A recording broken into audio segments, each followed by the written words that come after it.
Hey now, we are getting over, and I am the Silver King, Adam Silverstein, here to lead you through these hard times. Daddy, with your 2024 WWE Bash in Berlin instant analysis. That's right, Getting Over is back once again, and we are here, well, not so immediately, but still pretty soon after WWE Bash in Berlin went off the air to break down everything that happened on the company's first premium live event ever from Germany, and of course its first coming out of SummerSlam earlier this summer.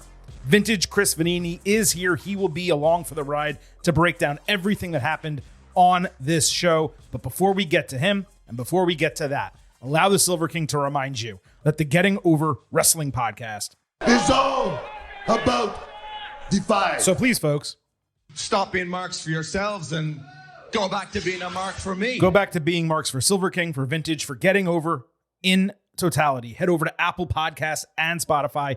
Leave a 5-star rating on Apple. Take a little extra time. Leave a 5-star written review. If you do, we will read it live right here on the show. Don't forget to subscribe to us on YouTube at Getting Overcast and follow us on Twitter at Getting Overcast for episode drops, news, analysis, highlights, all of that good stuff. You can also send in questions, provide comments on our Twitter page, and we will try our best to read those here on the show. And around premium live events in particular, when you follow us, you get to vote in our pre- and post-show polls. You provide your grades before and after the programs, and we will discuss those in our final evaluation of WWE Bash in Berlin at the end of today's episode. Please also remember, I happen to love the number 5. and I hope you do as well, because for $5 a month or $50 for the entire year, you can become an official Getting Over head. Just visit buymeacoffee.com/gettingover. Sign up. You get bonus audio, the fastest 5 minutes in professional wrestling, instant reactions to every major TV show, and exclusive news posts on Friday. You can get it all, $5 a month, $50 for the entire year. And you support this podcast at the same time by visiting buymeacoffee.com/gettingover. Now, because this is an instant analysis edition of Getting Over, we do things slightly different. What we do is we crack open a cold one. And the Silver King has a special beer I have been holding for this premium live event. It is an Energy City Brewing Bistro Key Lime Pie beer. It is a Berliner style Weiss. Get it? Berliner style. So a beer from Germany, although of course made in Illinois. Vintage, welcome to the program. Do you have a cold beverage over there with you? I do. It's what I had for All In, which is this Three Nations Brewing in Texas Sucker Punch Watermelon Berliner Weiss. Oh, I didn't know that. We didn't plan it, but that is fantastic. I will also tell you, I spent $8 on this one beer, and it is completely worth it. It's delicious. So if you're in Illinois or you find this at a Total Wine or wherever you get your craft beer, go ahead and give that a try. Chris, we have a lot to talk about today, although, of course, it was another 5-match card for a WWE premium live event. I think what needs to be said off the top before we go ahead and break this down match by match is WWE just kind of doesn't miss, right? Like, we go into a show, maybe our expectations are a little bit lowered because there's only 5 matches, or we think the outcome is going to be pretty predictable on what we have on paper.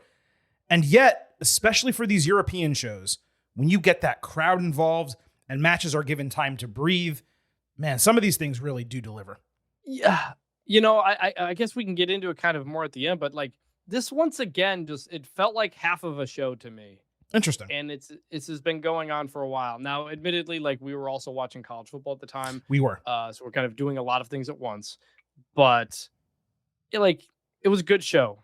I liked it. But it also felt like the stakes were, sure, I don't know, not very high in that. It's a lot of predictable things. I think that's completely fair, and we will get into this bit by bit, and at the end, like we mentioned earlier, we will give you a post-show grade for WWE Bash in Berlin. I'll just tell you because Chris mentioned it. Obviously, it's a college football Saturday, week 1 of the season. Right as the main event of WWE Bash in Berlin was like 5 minutes in, my game of the day, the Florida Gators against the Miami Hurricanes, began. So if you happen to watch football, you understand why the Silver King badly needed a beer, and also why the show was a couple hours delayed from when we normally publish it, which is immediately after shows go off the air. Chris, for Bash in Berlin, before we go match by match, the visuals I thought were exactly my style. Like, no LED ring apron. The barricades were blacked out. They did have ads on them occasionally, but the background was black and the ads were in white. The crowd was lit faintly with red and yellow. There was a heavy gold aesthetic to the entire show.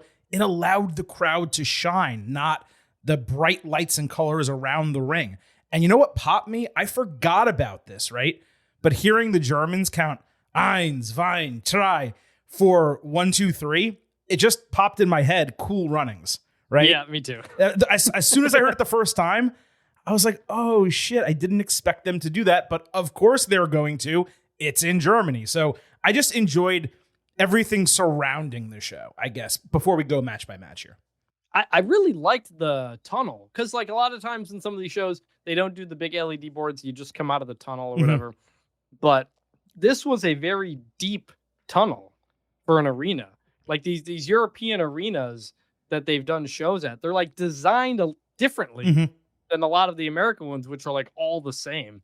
And so it was a cool, like, deep tunnel entrance that just kind of made it feel different and special.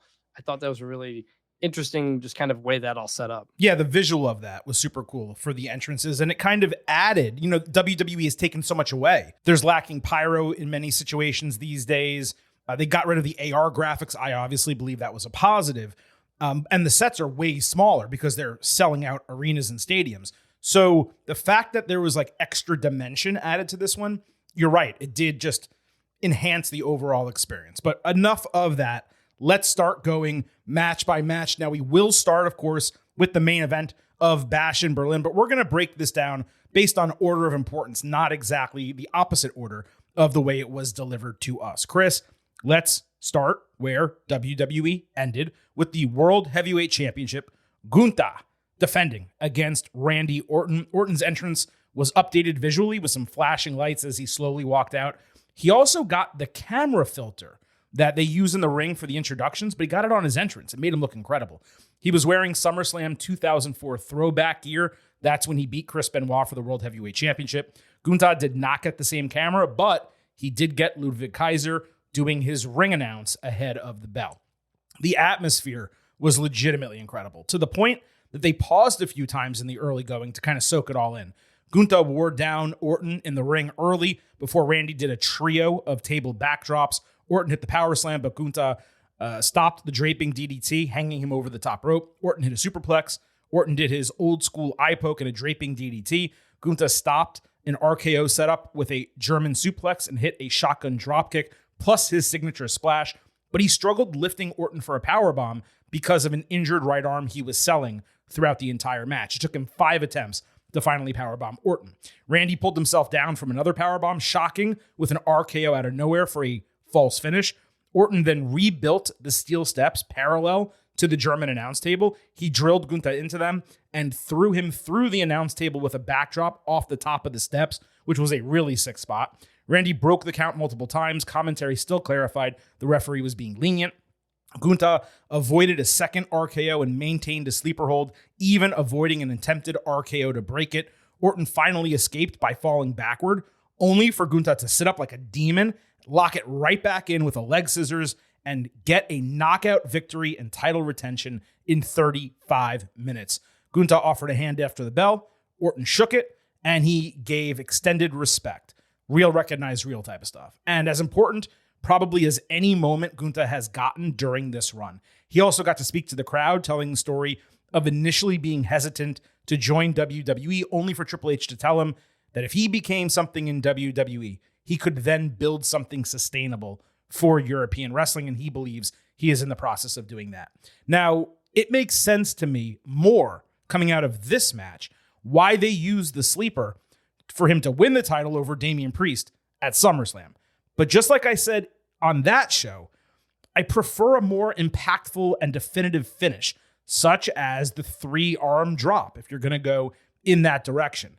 Nevertheless, despite any individual issues one might have with this match, it was undoubtedly a Banger. and these two absolutely outdid their great bout from King of the Ring.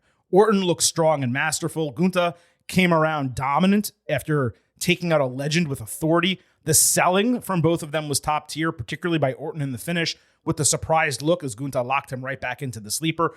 And I loved the storyline element of the RKO not getting the job done, which is similar to actually what happened in the other title match on this show.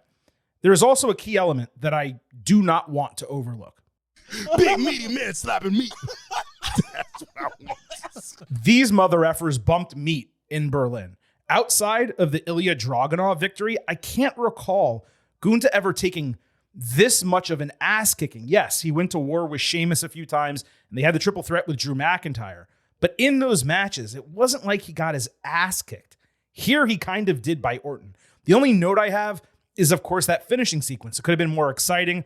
A long, extended sleeper, it kind of lacks energy. But at the same time, Chris, it was a stylistic choice, and not every match can or should end the same way. Gunther put his best foot forward. He reminded he's arguably the best wrestler in the entire world. Orton cemented his legend status even further.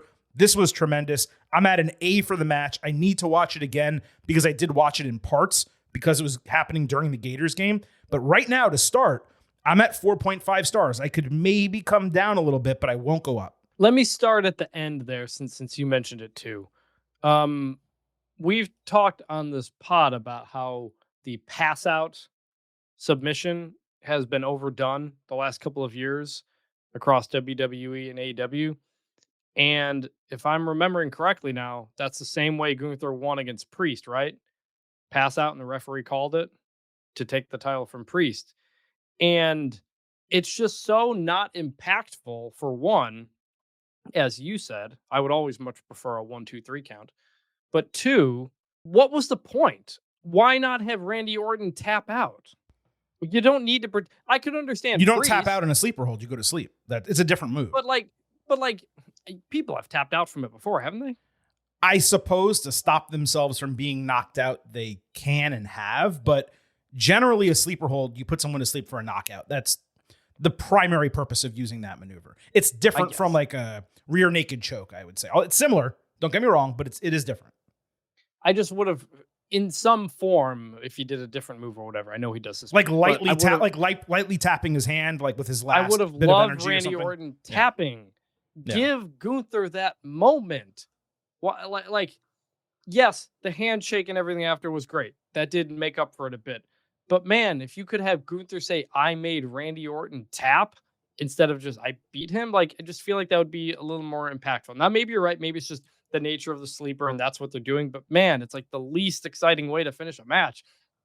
And we've just, it's a lot. So I'll just get that out of the way first. Great match. Mm-hmm. I'd probably give it a 4 out of 5. I didn't know if Randy Orton had this in him at this age to go that long on a big one-on-one match like that. So credit to him. They were fantastic. Crowd was great.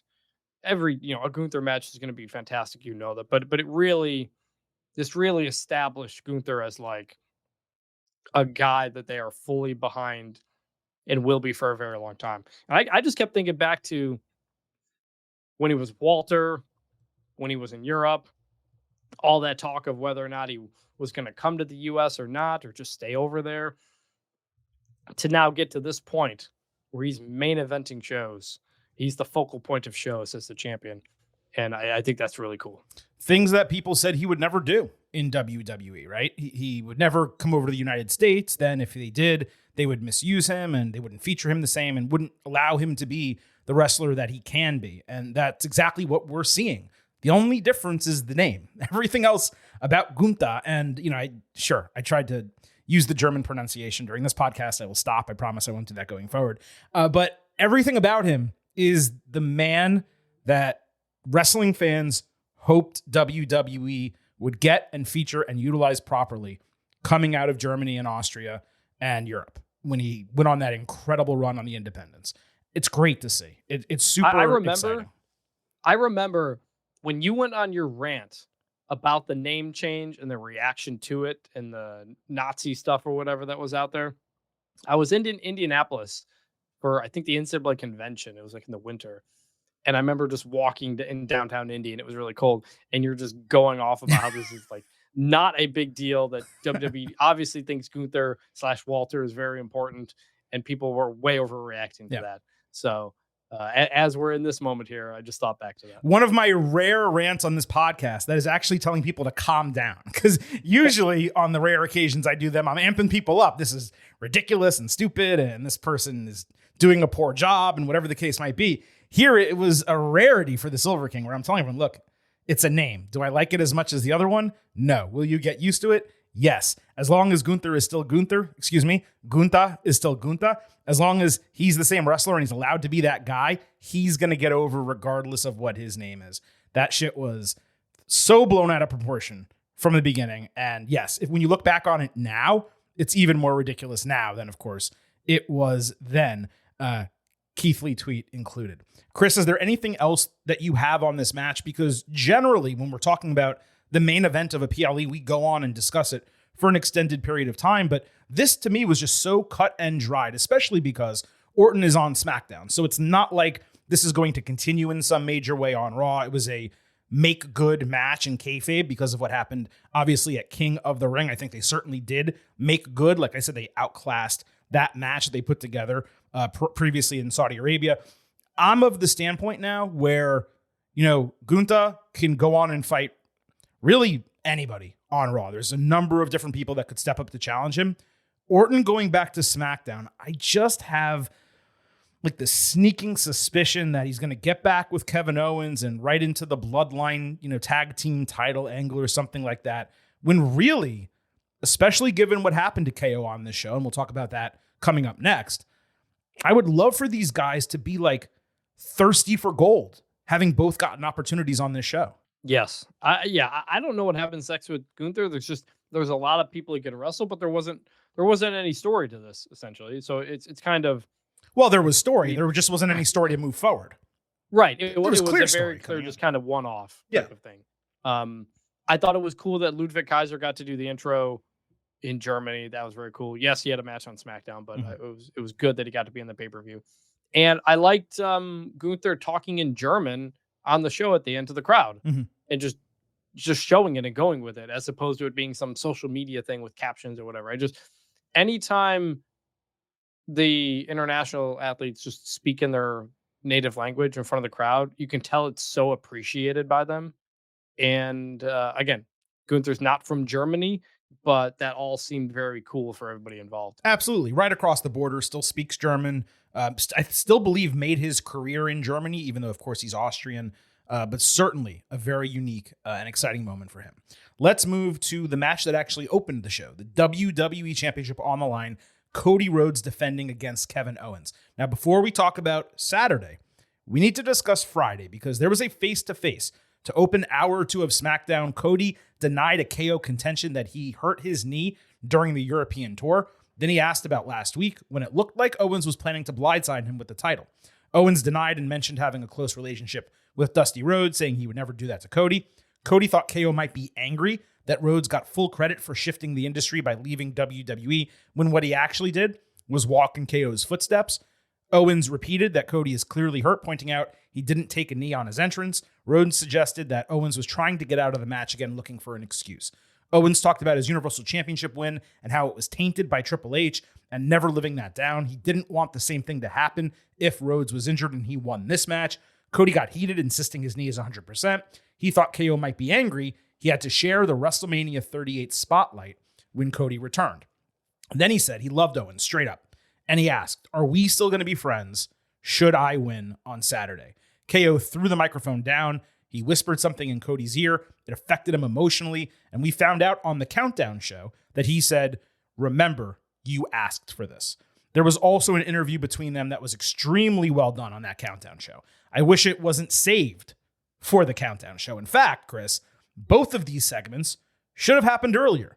The SmackDown confrontation from Friday should have happened last week. The interview should have then aired on Friday. The Grayson Waller effect could have sown division this week with the tag team match in the main event. It just feels like the booking was backwards with the injection of these storyline elements coming too late. And it was very similar. We pontificated about this on Tuesday. It was extremely similar to what happened in the AJ Styles feud ahead of Backlash, where they didn't give us much going in. We got a big go-home moment. And then when they rematched is when we got this, deeper and thicker storyline. I enjoyed the realism elements, how both guys handled the segment, left questions and possibilities for Saturday. But I just could not shake the thought that it happened a week later than it should have. Yeah. And this is the build for this is something I was very critical of the whole time because there was just nothing there. They gave us a little bit on this. I thought the interview with Graves was really good. I don't know why it was on the pre-show. It wasn't even that long.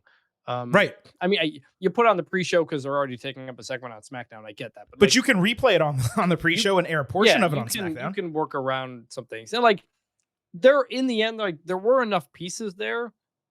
But man, I was not excited coming into this match because the entire thing was like, are we still going to be friends? Are we friends?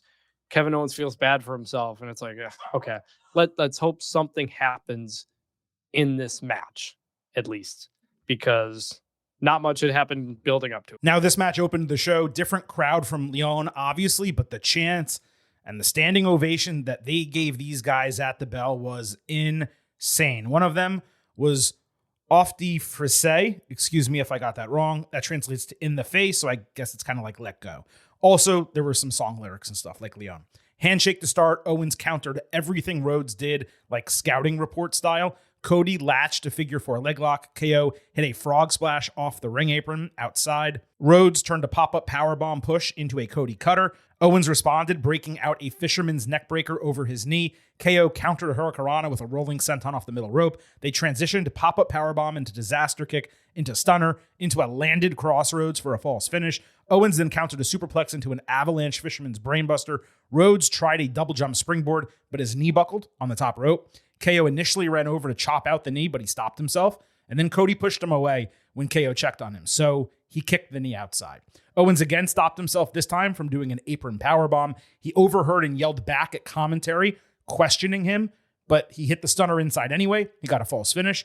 Cody then countered a pop-up powerbomb attempt into 2 crossroads, but Owens countered a third into a stunner for another false finish. Rhodes got knees up to stop a swanton bomb and hit crossroads one more time to retain the title in 23 minutes. Cody consoled KO after the bell. Owens ultimately hugged him after a little bit of hesitation. He pushed the camera away. It was right in their faces, and he raised Rhodes' hand, but he actually refused to allow Cody to do the same to him, obviously, because he lost the match. The absolute final sequence with the swanton, for me, it left something to be desired. And Chris, we've discussed extensively on this show how spamming crossroads has just completely devalued the move as a finisher. Roman Reigns was spot on about that. And he should know because it happened with the spear. Cody needs a super finisher. He has to have something to enhance his arsenal so that when he's fighting someone that they want to put over stronger, okay, he hits the crossroads twice and then he does this other finisher and that is what he uses to win. Other than that minor issue, I gotta say again, for the second straight match, this thing was a total banger. I loved the way it was put together with the familiarity aspect, playing a role early. The guys breaking out some unique moves, knowing they would need that little extra to beat the other guy. Owens acting, not going after Rhodes' knee initially. That was on point. If I could change one singular aspect of the match, forget the crossroads stuff, I would have let him do the apron powerbomb. It's devastating, but it's not dirty and it's not cheap. It's one thing to be an asshole, take out his knee. It's another to not do everything you can to win the match and title. That was a little bit for me of like Bayley with the kendo stick, if that makes sense. Other than that, though, this went exactly as expected. We discussed all the potential heel turn possibilities, only to ultimately land during the Ultimate Preview on nothing happening. And that's exactly how this went down. It doesn't mean that frustration won't grow and he won't think differently come Friday or at some point in the future, but there wasn't enough animus for it to happen right here.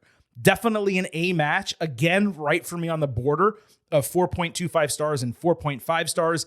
I think I'm going to elevate it to the latter because of the outstanding crowd. And Cody, he sold immensely throughout this entire match. I thought it was extremely well done.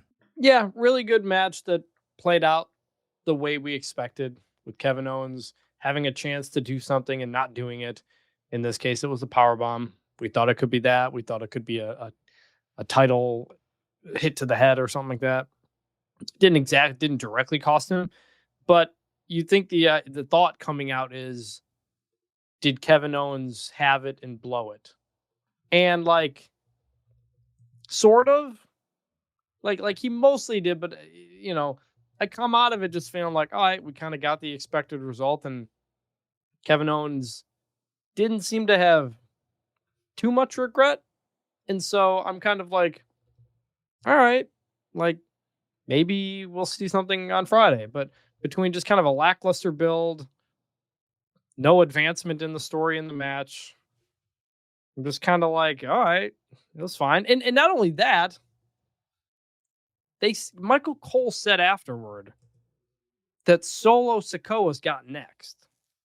So is Kevin Owens just kind of done now? Or it's like you said, does he get with Randy Orton, or does something else happen? I don't know, but this entire bit has been extremely underwhelming to me. I mean, I completely disagree from the standpoint of you calling it underwhelming. I think we had this similar discussion, argument, whatever you want to call it, on Tuesday's show. I enjoy the fact that this is a different style storyline than what you normally get in professional wrestling. And again, this is another conversation that we've had over the last, I'd say, year and a half, even perhaps longer. I have trust in this creative process from WWE, which we did not have previously, where it'll all make sense in the end. I think you clearly have Owens, I almost called him Orton, but it really goes for both of them. Owens and Orton now, both hungry for gold. Orton talked about how important it would be for him to win the World Heavyweight Championship at this juncture of his career. Owens was talking about, hey, I didn't deserve this particular title opportunity, but I still very much want to be champion. And they played up that entire angle of him not winning a singles title in 7 years, which, by the way, is startling when you think about it.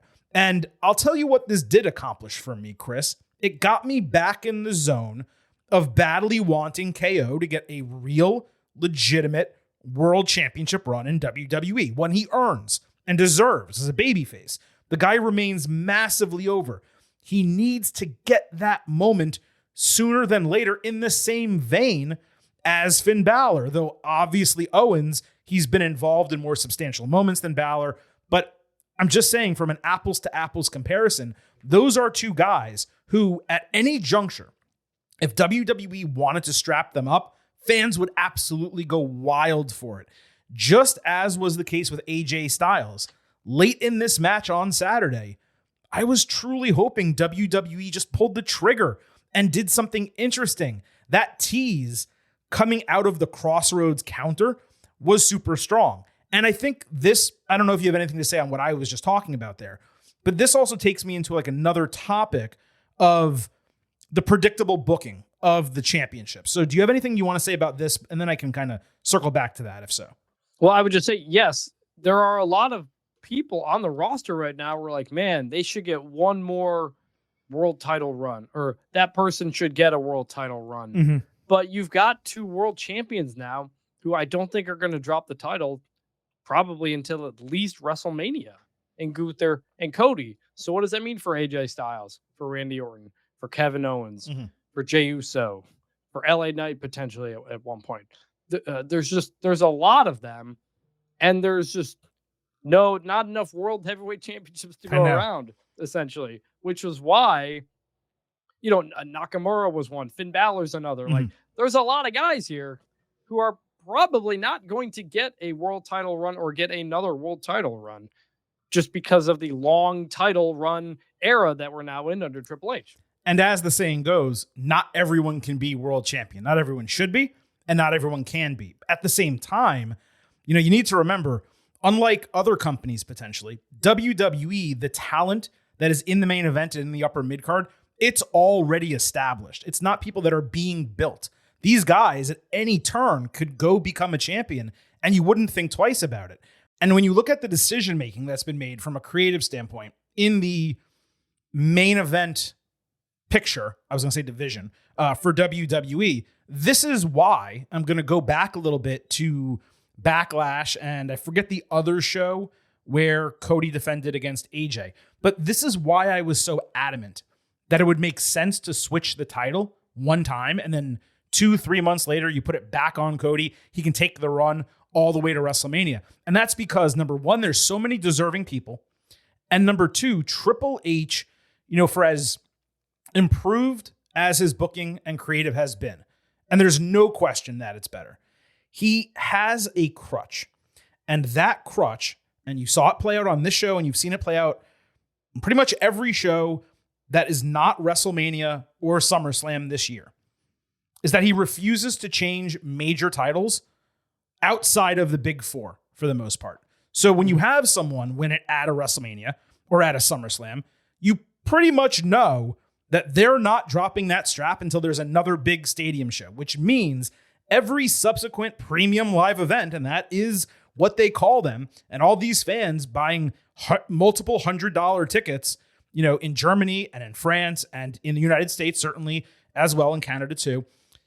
You're going to get a really interesting show that's probably going to have some good wrestling and a lot of people you like. But dude, there was one match I think on this card we disagreed on. The other four, we nailed our predictions. And it's because it was completely predictable. Now, as Paul Levesque has said, and a sound drop we used to play on the podcast, I don't have it anymore. I'm going to try to get it back. Sometimes predictable things are good, but sometimes predictable things are boring.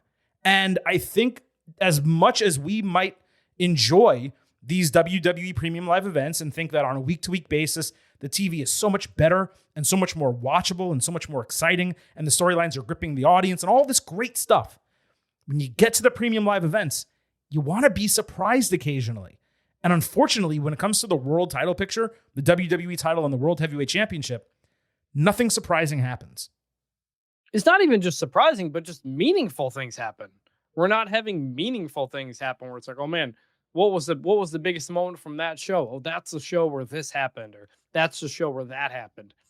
We haven't had that outside of the Royal Rumble, WrestleMania, and SummerSlam. And so it gets kind of boring. And the flip side of that is you say, well, business is booming. And we'll talk about that at the end of the show, but what's the incentive to change? It's all working for them. Yeah. And so that's where you just kind of get in the spot where a lot of people just want to be at the WWE show. They're going to so many new places.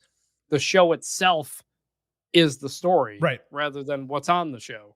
And so you just get predictable matches and you're not having meaningful things happen. And look, you don't yeah. go to a concert thinking that, a band is going to debut a new song. Like that's not, the way it works. You want the hits largely, right? But at the same time, you don't know the set list when you go to a concert. And it would be cool if, I'm at an Eminem concert and Dr. Dre comes out, and I didn't expect that. By the way, M needs to tour. New album is great. That's another topic for another day. The point I'm trying to make here is just because it's predictable doesn't make it bad or boring. However, predictable can be boring.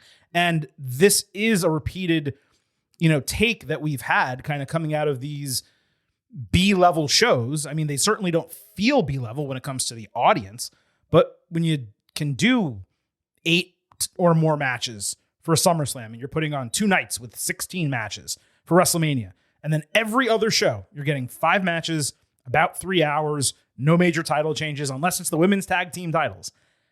You just kind of know what to expect, and it doesn't hurt the entertainment value of the show, but it does affect the urgency to watch it live and say, oh my God, I can't believe blank happened. We're not getting enough of those moments these days. We get them in storylines on TV, which is immensely positive. And we occasionally get them in storylines on premium live events. We saw it with Roman Reigns returning. Obviously, the entire Bloodline story the last couple of years, some big moments on premium live events. And certainly at SummerSlam too, we got big moments with Judgment Day. So credit where it's due there. But again, when it comes to the 2 main titles, the standard bearer, as Cody Rhodes likes to call himself, for the entire company, and this World Heavyweight Championship that they're trying to build into something super unique, if every single reign is long, then nothing really separates any of them. Does that make sense? It's exactly what it is. Yeah. Because you're you just have fewer moments. You know, we remember so many title changes from the Attitude Era. I think there were like something like 15 to 20 world title changes in like 99, I think. And yeah, that can be too many, but you remember Triple H winning his first title. You remember Mankind winning the title. You know, like I'd love for a company that's all about creating moments. I'd love to just have more moments. We have not had many moments this year. Absolutely agree. All right, let's move to what I would consider not a third main event, but the third major match on this card. CM Punk against Drew McIntyre in a strap match. This was what I'd call the mid-show main event. McIntyre had this menacing, methodical entrance with a black leather sleeveless coat and dark green scale wrist guards, almost like dragon skin. He looked awesome. There were colored lights in the corners. Now, Michael Cole, I just want to be clear about this. He announced it as green for Drew, who was wearing green, and red for Punk, who was wearing mostly white, but with blue and red. Except, for some reason, despite Drew wearing green and Punk wearing red, whoever controlled the lights did the opposite. The red lights were for McIntyre, and the green lights were for Punk. And I sat there thinking this whole time, I don't even know why they're using green and red, which means go and stop. If you're going to do colors representing different people, then you have to use one color that is not one of those, meaning like green and yellow, or blue and red, or something like that. It was very odd for me that, and the person operating them messed up at the very beginning. The whole light situation was a little bit weird. I actually enjoyed the lights, Chris, because the stipulation of the match is you need to touch all four corners. And if you're looking at it visually on TV, you look around, you get a drink, whatever the case, you look up, you want to know like where things stand. I perhaps would have preferred an on-screen, digital kind of marker as opposed to it physically being in the corners, but you got people there in the crowd as well. Anyway, a reminder for everyone listening, the rules called for touching all four corners. Isn't it I don't know why they had different lights. Isn't it normally if one person goes, 1, 2, 3, and then someone else hits one that resets it? I believe that was the case, or that can be the case, but because of the spot they did, which we'll talk about in a moment, it made sense for them to have two sets of colored lights. I didn't mind this. We'll talk about stipulation at the end. I didn't mind it. It was just the execution of it was kind of weird. Well, just initially at the start of the match, it was odd. And then it was fine for the rest of it. I'm just talking about before the bell even rang. This had a Killer's Game movie sponsorship. Like I said, it was on a black barricade and the logo was just in white, which was super easy on the eyes. If you want to throw those type of ads on matches, like do it. That's not going to bother me at all. McIntyre attacked before the bell. He dominated early, only for Punk to surprise him with a GTS after he touched the first corner. Whoever, like I said, was operating the lights screwed up initially. Punk laid the strap in hard ringside on the announce table, started bleeding after a Glasgow kiss. I missed whether he bladed. It seemed minor. Punk focused on setting up a table ringside. That allowed McIntyre to capitalize with the Claymore back in the ring. But Punk drove him headfirst into a chair in the turnbuckles. McIntyre answered by lifting and dropping Punk out of the ring into that ringside table, which was a super unique spot. McIntyre then carried Punk to three corners, and as he was hitting each one, Punk would hit the turnbuckle behind him without his knowledge, which is why they had two lights in each corner, what we were just talking about. McIntyre tapped out in a sharpshooter, which was irrelevant, so Punk kept it locked in. He pulled Punk in for a neck breaker and put on the bracelet before hitting a second Claymore for 3 corner taps. Punk pulled him in from the fourth for a GTS. Then he noticed the bracelet, so he had a third in total GTS. He tapped 2 corners. He chose to GTS McIntyre a 4th time. Then he hit a 3rd corner. He was easily able to hit the 4th turnbuckle. Instead, he hit a 5th GTS, regained the bracelet off Drew's wrist, and hit the corner to win the match in 19 minutes. And my immediate takeaway, as soon as this was over, Chris, this was so much better than SummerSlam. Night and day, honestly. Yes. Almost cathartic in a way. Like, I knew these guys could put on a great match. Excellent work across the board from these two. The strap stipulation, I thought, was handled perfectly from the standpoint that they weren't hitting the turnbuckles all match. They were going for them when appropriate in the story. Plus, there was a heavy focus on inflicting damage to one another, not just winning the match. That's what was missing from SummerSlam. It doesn't hurt that this went exactly as I predicted, with the bracelet part of the feud finally coming to end, of course. Punk was physically protected well throughout by Drew. McIntyre had his share of strong moments with those Claymores in the table spot. I could have done without the last GTS when McIntyre was already dead, but that's a minor gripe. If he was going to go after the bracelet, I could understand wanting to make sure he's done before going and doing that and delaying finishing the match. I just think they wanted us to believe that a counter was possible. More importantly, I could have done without the tap out in the sharpshooter. I'd have preferred one of two things. Either A, that happened in the Anaconda Vice, which is a much better submission for Punk, and it's his submission, or even better than that, I'd have preferred them flipping it and having McIntyre tap out Punk. Because of the sharpshooter submission, the match felt to me a little bit, from a kayfabe standpoint, a little bit too one-sided and dominant towards Punk when McIntyre barely scrapped by at SummerSlam. They really should be entering a potential rubber match 50-50. Instead, it feels like Punk has the upper hand with a more complete and decisive victory, apples to apples. At the same time, if Drew wins the rubber match, it doesn't matter. Some more violence, a couple of those tweaks would have sent this match way higher, but it ruled. It was a perfect mid-show main event, an excellent dramatic finish. It was a lot of fun to watch. This was Punk at his best, 4.25 stars and an A. Yeah, this was great. Like you said, it was so much better than SummerSlam. You knew these guys could do something. And there was a lot of talk about the stipulation around the match. And my brother was like, it's like a blood feud with a Mario Party mini game involved. But the way it played out, I think the stipulation ended up being perfect because the stipulation and the winner almost didn't matter. Mm-hmm. And because you didn't have to go for a pin or a tap out, you could just start keep beating the crap out of the other guy and keep going over and over and over. Because whether or not you tap four corners or not, it doesn't prove your dominance over somebody. So essentially, the stipulation was like secondary to these guys just beating the ever-loving crap out of each other. And so I thought that played out really well. The violence was good. Punk bleeding was good, even if it was on accident. The right person won. We got the bracelet spot like we all predicted. So hopefully that is now done. And this was great. This was really good. Terrific job, everybody. Stipulation ended up being solid. I thought it all ended up, it made up for SummerSlam in a big way. It did. This was Punk's first singles victory on WWE television since he beat Billy Gunn in 2014, and his first win of any kind at a PLE since he beat The Shield in 2013.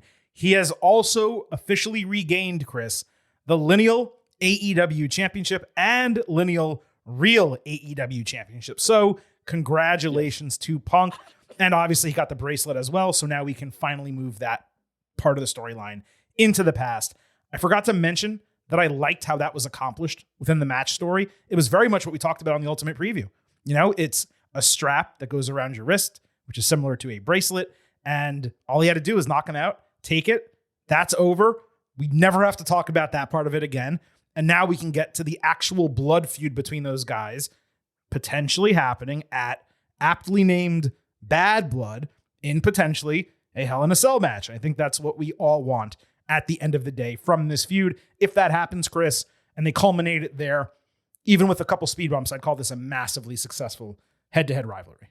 Yeah. We all, well, also, I mean, Punk said, I believe, that him and Drew are done.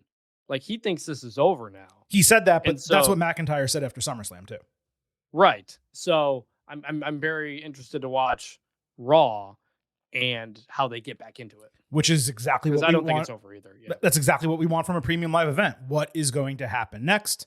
We are left asking that question coming out of McIntyre and Punk. Let's move to the Terror Twins against Liv Morgan and Dominic Mysterio. This was sponsored, I'm sure you were excited, by some Star Wars shit, and it had a similar all-black barricade that was, again, not overly noticeable. Liv kept distracting Damian, which allowed Dom to get some unearned shots, including a shoulder tackle into the steel steps and a tornado DDT.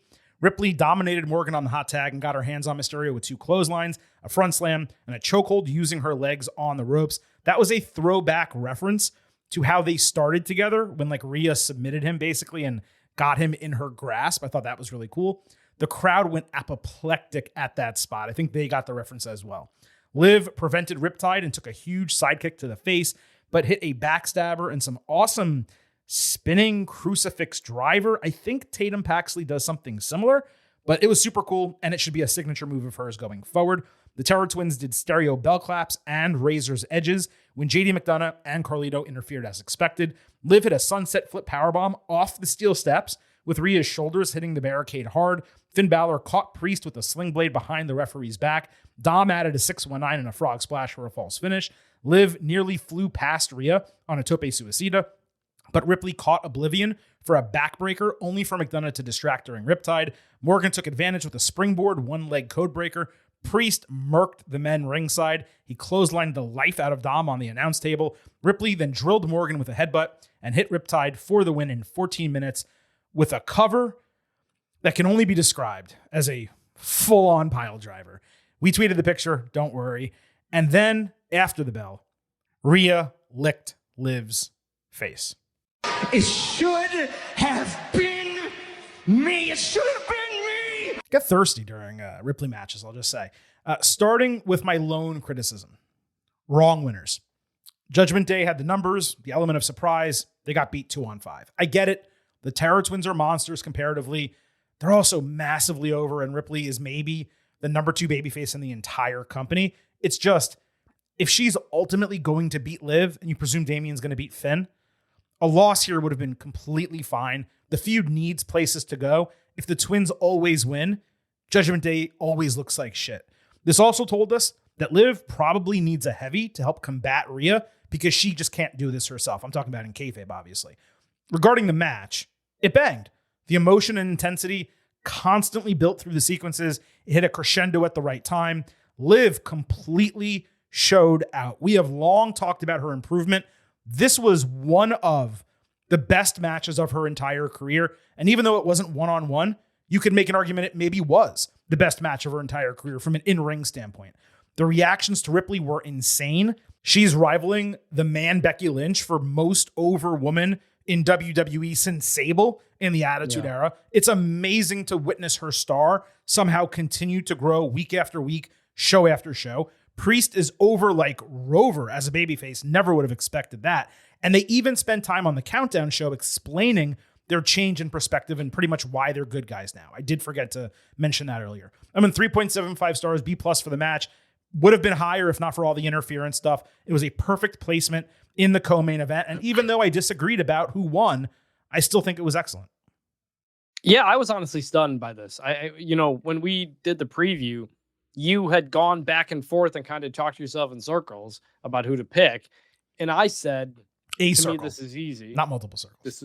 This was easy. that Dom and Liv are going to win because they have to win because they need. You got to keep the heels going, and if Rhea and Priest are just so physically dominant, like you got to cut them down to size a little bit.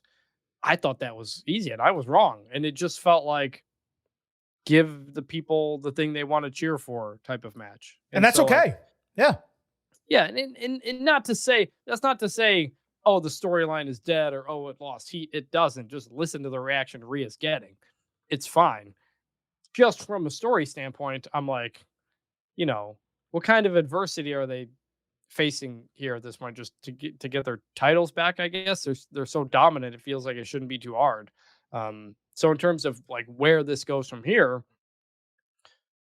what do you do to keep it fresh? You just say, hey, Liv, I beat you, I pinned you, I get a one-on-one match for your title, or we do that again, or what? I mean, if Finn got involved, maybe we get to Finn Priest like we thought. Don't have a ton to say other than really good match, really fun. Crowd was hot, just really, really surprised at the winner. You'd figure you want to give the Judgment Day some wins where they can get them, and this would have been an easy place to give them a win. Completely agree. I mean, they theoretically could circle back and maybe not rematch this, but do a similar style match with someone else in instead of Dom on Raw, and then let Judgment Day win, like Balor and Liv in a similar match on Raw, let them win, and then you need to still do those one-on-ones. We've mentioned it on the podcast. Bad Blood is coming up in, I think, 5 weeks, I want to say, in Atlanta. And to me, that just, I've said it multiple times, it seems like they're really building this into a special show just based on the way feuds seem to be culminating, right? Because the next step, which is what we always talk about at the end of our match breakdowns here, is to go Liv and Rhea. There's almost nowhere else to go, at least for the women. For the men, you could maybe figure out some other options, I guess. But I feel like you got to go Liv Rhea, and you can't wait until Blood Money in the Sand for that. You can't wait, 8 weeks to get there. I mean, I guess they theoretically could. They can do an injury angle, knock someone out.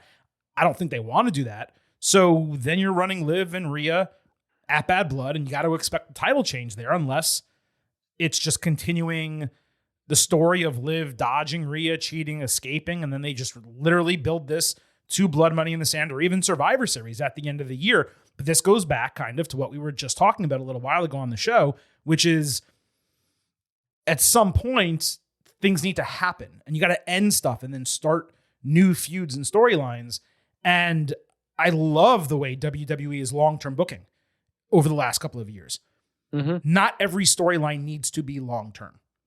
Yeah. I think that's the key that they need to remember. Even your top storylines for your top titles. You can do one that's a couple months, do a title change, move someone else in a different direction, have them come back. If you want them to have that title at WrestleMania, have them come back 4 months later and win it. Just because someone holds a title or wins a title doesn't mean they need to hold it until you want them to ultimately drop it to that main person. There are so many different ways that you can book that type of stuff. So again, that to me is the one crutch that Triple H has that I truly hope he would get rid of and kind of figure out with his booking style. Let's move to the last match. The Women's Tag Team Championship, Unholy Union defending against Bianca Belair and Jade Cargill. There was a really unique video package with the faces gassing each other up, talking about being ready to define their legacy and the match being more than physical, but mental. This is the exact type of package, Chris, that WWE has used in the past when they're ready to introduce a team name and a slogan, except they didn't at the end. They actually said they were inevitable at the end of the video. And as I was putting down my notes, I was like, you know what? It's a pretty good name. Bianca Belair, Jade Cargill, inevitable. Like that works because they're beastly, they're dominant, they can kick the shit out of you, they look great. It's a good name. It's too good of a name. I know. Because I don't think they're gonna be like it's a good name for a faction, honestly. It's a better name for a faction. Tag team. I agree, yeah. But also inevitable. It feels like Jade, we're waiting for, I know they just got, this whole thing, but it feels like Jade and Bianca at some point, not too distant, will go singles routes. And so maybe you want to save it. I don't know, but that is a really good name. It's a great name. And you would think they would go singles at the same time. They're both uber baby faces. And I don't know that you could easily turn one of them heel, but that's a conversation for another time. Anyway, this match, Unholy Union, Bianca, Jade. This was second on the card. Maybe Jade's best looking entrance since the set changes. The champions played cat and mouse, outsmarting the faces early, constantly preventing Belair from reaching her corner. Cargill got the powerhouse hot tag, beasted the faces with a jackhammer on Isla Dawn. Alba Fire stopped the tandem cartwheel move. They got a bit out of sorts with Unholy Union hitting their gory bomb flatliner on Bianca for a broken fall. She and Jade combined to hit it later, but Dawn hit the backstabber before Cargill was a bit late, preventing a swanton bomb finisher. Belair threw fire out of the ring into Cargill's arms for a slam into the barricade, and the faces hit a spinebuster before their tilt-a-whirl DDT German suplex combination that still doesn't have a name. Nothing they do has a name. To win the titles in 12 minutes. I love that move. For me, it feels like a top-tier signature ahead of a finisher, as opposed to an actual finisher. But at least it's inventive and unique, and it's not like a boring high-low that so many teams do. The expected outcome here, given the star power, the stature of Bianca and Jade, I'm glad this was given appropriate time. I'm also glad that Unholy Union looked completely game. They looked capable of retaining the titles despite being defeated. The expectation was that their title reign would be short and lackluster. I would call it decent and acceptable in the end. They needed more screen time that they didn't get, more promo opportunities, but they did get a couple defenses. They were featured way more regularly than they ever had been before. And they did get a title reign, and they won them in Scotland. All of that was positive. Anyway, the match was put together well. There were a couple execution miscues that prevented me from thinking too highly of it. It was definitely the weakest on the card. 3 stars, B-. Yeah, solid enough match. The winners we expected and needed, and now we can kind of pretend the last couple of months didn't happen, and we can get back to treating the women's tag division like it matters. I mean, we treat it like it matters. Right. The problem is that WWE didn't treat it like it matters. It went, like a month before Unholy Union, like, After they won the did titles, anything. before they did anything, yeah.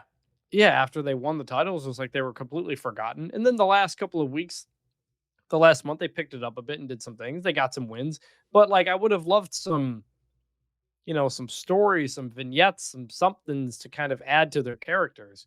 I'm glad we got to see them wrestle more, but that's not the only thing we needed to see them do more if we want to kind of get to know their personalities and stuff like that. Well, we just never really got that. So, but I really like them and I'd love to see more of them. But Jade and Bianca needed to win.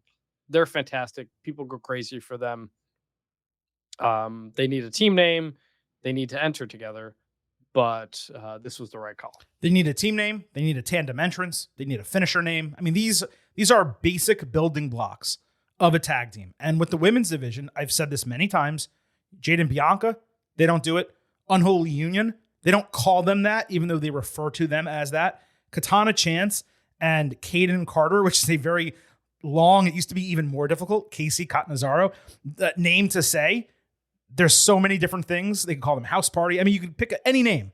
They don't give them a name. None of the women's tag teams get names.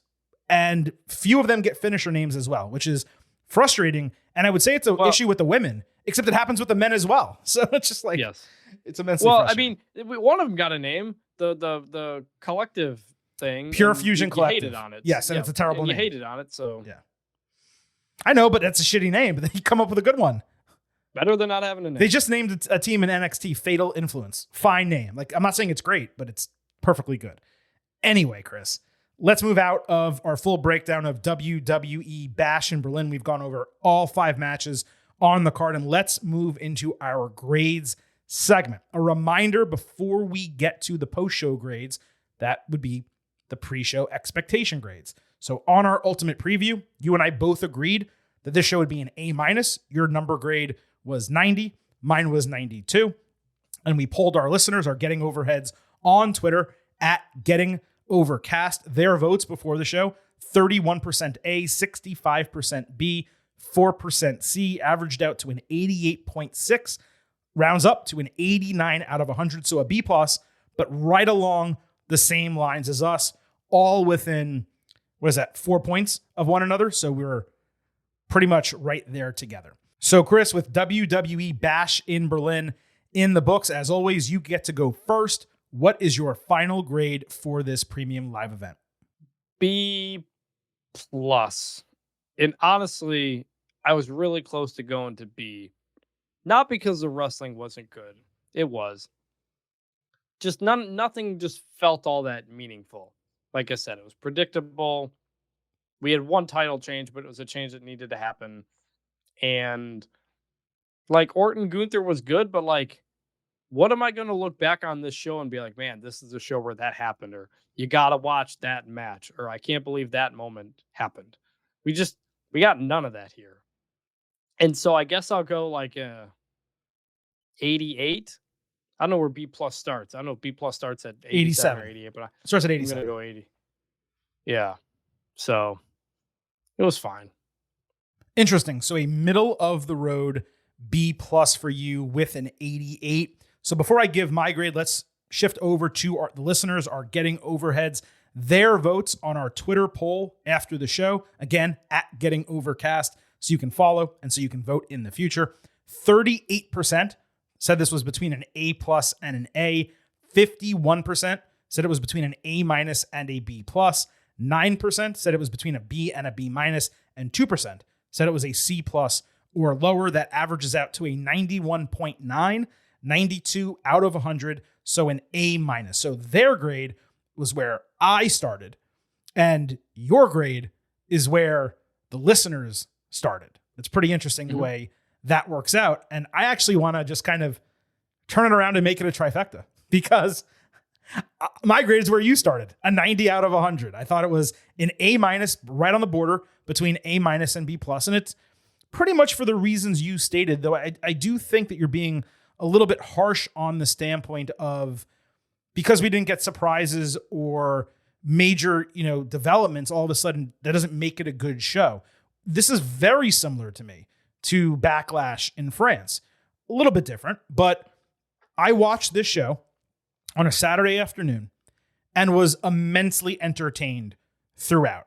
I don't average my grades on matches to determine my show grade, but I had 3 that were in the A range, 1 that was B+, borderline better if it had just finished differently. And yeah, the women's tag team match wasn't great. Do I wish the card was larger? Yes. Do I wish there was a surprise title change? Sure. But just because I don't get the exact booking that I want, including, by the way, Judgment Day going over the Terror Twins, doesn't necessarily affect my overall enjoyment of the show, nor the quality that I believe was delivered. And that, I think, is ultimately what it comes down to. I believe this was a high quality show in pretty much every aspect. I mean, starting with the things WWE can't control, okay? The crowd was exceptional. Second only to Leon. Some might even prefer it because they were super loud, but they weren't as distracting. The visual presentation I thought was fantastic.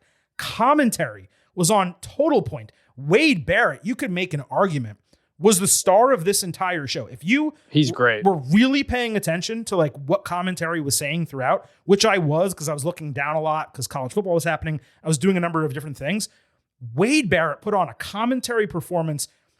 You could possibly say it was the best of the entire year from a color commentator in WWE. That's how great he was. And then again, you go match by match, and the men's matches were awesome. All 3 of them, different levels. The Judgment Day match was a super amount of fun. The crowd loved the Ripley and Dom stuff, which, by the way, Chris, I'll insert this one more time into the show. Another example of fans telling WWE, these 2 need to fight one another, and we will pay for it, and we will scream for it. And sure, maybe someone somewhere will have a problem. The vast majority of people will not. And then again, the only down point for me was the women's tag team match, but it was still the right decision to kind of move that division going forward. So this was, for me, the definition of an A- show. Super good, but just nothing really taking it over the top and making it excellent from start to finish. I think the other thing, like comparing it to Backlash or Clash at the Castle or Puerto Rico or whatever, the novelty of these is wearing off on me. Agreed. They're kind of blending together. Having a rambunctious European crowd, it's great. It's not a new thing anymore, Like, we're kind of used to that. So, like, and again, it's 5 matches. It felt like half of a show. If you had thrown on from SmackDown the LA Knight, Ludwig Kaiser US title match and the Nia Jax Michin street fight, you're looking at a fantastic card and show here, But they're splitting things up with these European shows and putting stuff on SmackDown. And so the pay-per-view just leaves me like, it didn't feel special. It didn't feel like that big of a deal. I think that's where I kind of stand, where we've gotten so many of these. Australia, Scotland, Wales, Puerto Rico. And so like it's not as unique anymore. And because of that, I want bigger things to happen than have been happening. And I think that's kind of my general overall feeling on the whole thing. I completely agree with that mindset. In fact, I believe I said something earlier in the show.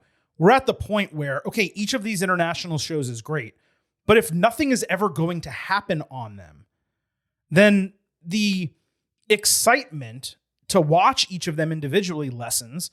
And at some point, I'm not saying it's going to happen yet, because there's still a lot of places they can go, WWE can go, where they haven't been recently.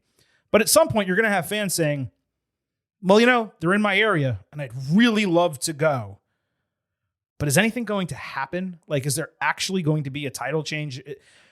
And right now, what they are doing is they're conditioning us as fans to think if there's a major title match at any show that's not a stadium show in the United States, or there's not a unique circumstance, like Becky Lynch taking time off and Liv Morgan needing to win the title. And even that technically was kind of a stadium show, Blood Money in the Sand.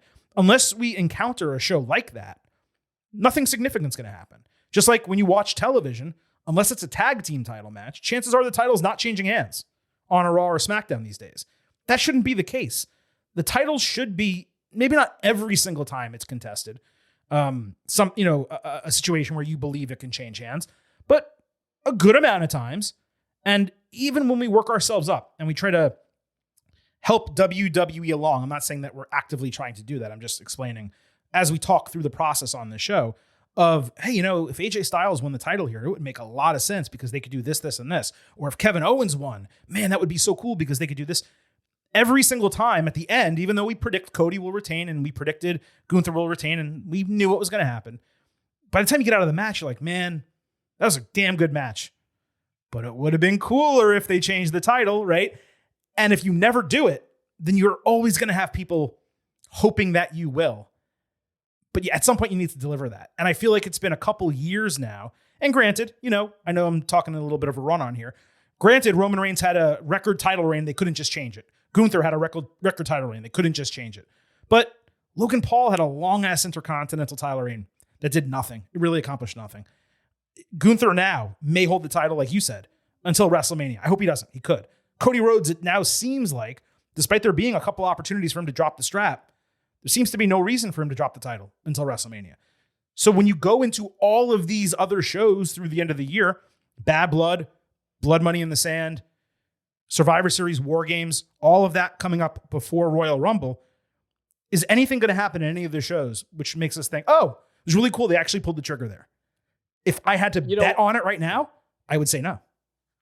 You know what? Something big did happen on the show. I can't believe I forgot to mention it. It ties along to this. WWE got its highest gate ever from an arena show. Unbelievable. I'm so happy for them. We talk about on this podcast how much we love the gate, baby. Oh, yeah. That's so our important. favorite thing. I can't believe... I think what happened in that one segment, I don't speak German, but based on what commentary said, they brought that guy out to tell the crowd. I think he told the crowd that it was the highest gate in WWE history for an arena show, right? It is. Well, I don't know what he said, but before the show, WWE, I think it was Triple H, announced that it was already the largest gate for an arena show in company history, any country. Right. Yeah. But he didn't go out there and announce the crowd size, and then people cheer and they give the crowd size. Right. That's normal. And so because I assume that's not what he said, I, for the life of me, can't understand why they're promoting the gate to the crowd. It's the weirdest thing. Look how much money we made off of you. Look how high priced these tickets were for you guys. Isn't that fantastic? Shouldn't you be really you go out there, tell the crowd what the capacity is and what the numbers are, and people cheer. That's great. Save the gate for the press release. It's so weird to promote your gate to the people you're taking all their money from.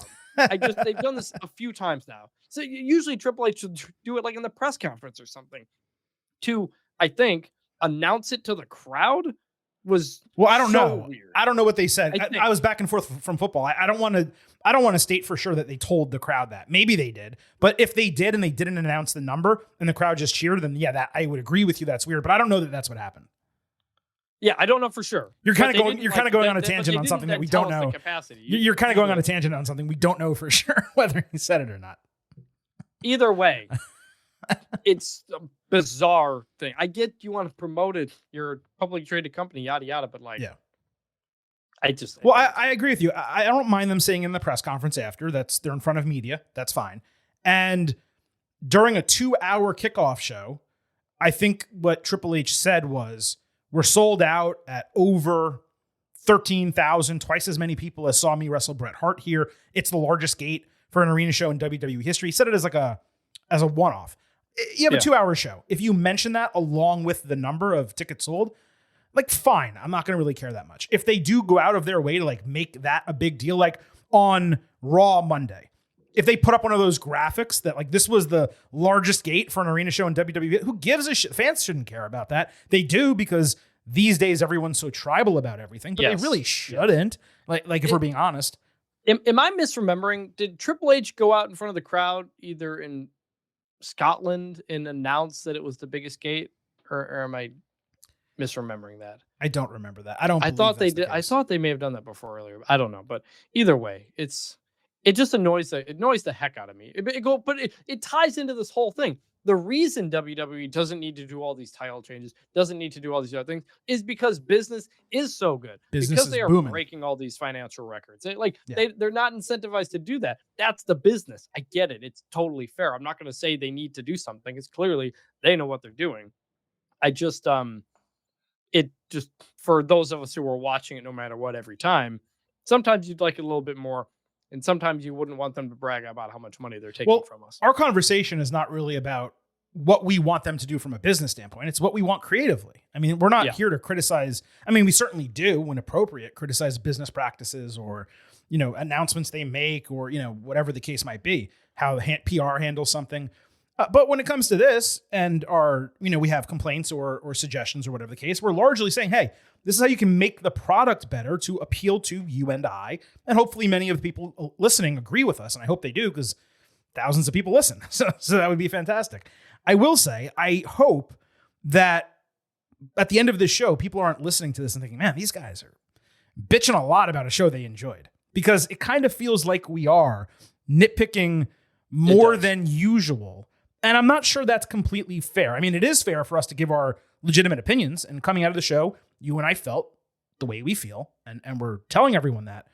At the same time, when I was giving you my grade and when I was talking about it at the onset of the show, I really enjoyed Bash in Berlin. I sat down for 3.5 hours on a Saturday. I wish it didn't happen during football, obviously, but I sat down for 3.5 hours.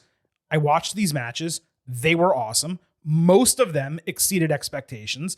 And at the end of the day, I said, wow, WWE did some good business here, not from a numerical standpoint, but from an in-ring standpoint. So I was pleased with Bash in Berlin. I think for me, Chris, and maybe we can wrap up on this, it continues a string of WWE meeting or exceeding expectations when it comes to premium live events. Even win cards are perhaps not as strong as we believe that they should be, or not as large as we believe that they should be. And coming out of this, just like I said earlier, just like I said on the Ultimate Preview, and I've said multiple times on this podcast, I have really high expectations for Bad Blood in Atlanta.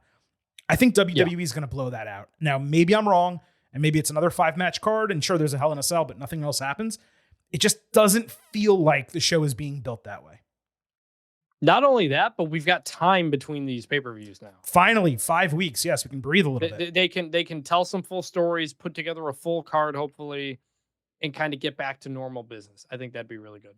All right. Well, look, that was a complete and in-depth conversation coming out of WWE Bash in Berlin. And for those of you who wait for these instant analysis episodes and listen as soon as we publish, I don't want to say I apologize because we're busting our ass, but I appreciate your patience on a college football Saturday when things do get a little chaotic in the worlds of vintage Chris Vanini and the Silver King, Adam Silverstein. Folks, let's wrap up this show with a couple reminders. First, we're going to be back Sunday night with your NXT No Mercy instant analysis. And if you want a little bit of a preview of that show, you can go in our podcast feed and check out that NXT No Mercy ultimate preview that the Silver King authored on Thursday. We also talk about AEW on that episode. We will be back on Tuesday coming out of NXT No Mercy with your WWE Bash in Berlin fallout and a full breakdown of everything else that happened across SmackDown and Raw. That will be our next WWE episode on Tuesday. And then next Thursday, we're going to have your AEW All Out Ultimate Preview. It has been absolutely nonstop. 4 premium live events / pay-per-views in 3 weeks from the 2 major companies. The Silver King's exhausted, and football season is just getting started. So on the way out here, allow me to remind you that the Getting Over Wrestling podcast is all about Defy. So head over to Apple Podcasts and Spotify. Leave a 5-star rating on Apple. Take a little extra time. Leave a 5-star written review. If you do, we will read it live right here on the show. Don't forget to subscribe to us on YouTube at Getting Overcast and follow us on Twitter at Getting Overcast for episode drops, news, analysis, highlights, all of that good stuff. You get to vote in the polls that we talked about, and you can leave questions and comments for the show. I saw a lot of you tweeted us during Bash in Berlin. We will circle back as we usually do on Tuesday and reference some of those. Please also remember, I happen to love the number 5. and I hope you do as well, because for $5 a month or $50 for the entire year, you can become an official Getting Overhead. Just visit buymeacoffee.com/gettingover. Sign up. You get the fastest 5 minutes in professional wrestling, instant reaction audio to every major TV show, and exclusive news posts on Friday. Again, $5 a month, $50 for the entire year. Support us. Get some extra stuff. buymeacoffee.com/gettingover. Thanks once again to Vintage Chris Vanini for joining your boy, the Silver King, Adam Silverstein. on another long Saturday, the first of many this fall. It is officially time for us to sign off and for me to leave you with just 3 final words. Bye for now.